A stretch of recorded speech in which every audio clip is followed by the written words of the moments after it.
হাজির হয়ে যায়। সারা দুনিয়া কবর খনন করলেও একে কবর থেকে সরাইতে তোমরা পারবে না।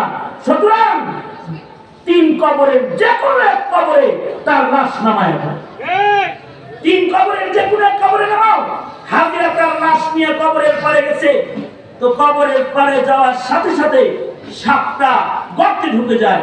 লাশটা নামায়া উপরে আসলেই কবরের সাপ উঠে লাশকে জড়িয়ে ধরলে আব্দুল্লাহ ইবনে আব্বাস বলে এটাই হলো তার দুনিয়ার পাপাচার।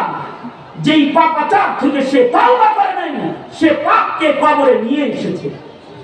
এই কারণে সাহাবায়ে কেরামের ঈমান আর আমাদের ঈমানের ভেতরে ব্যবধান এখানেই, যে সাহাবায়ে কেরাম তারা তাদের জীবনে গুনাহ হলেও তারা গুনাহকে আখিরাতের হায়াতে নিয়ে যেত না।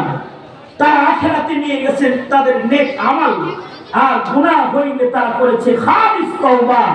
কখনো নিয়েছে দুনিয়াতেই গুনাহের হদ সাজা নিয়েও পবিত্র হয়ে তারা কবর পথের যাত্রী হয়েছেন। যারা পবিত্র হয়ে কবর পথের যাত্রী হয় তারা জান্নাতের দিকে তাদের যাত্রা হয়।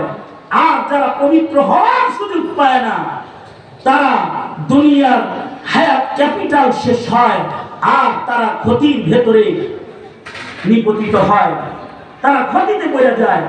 সূরাতুল আসরের আলোকে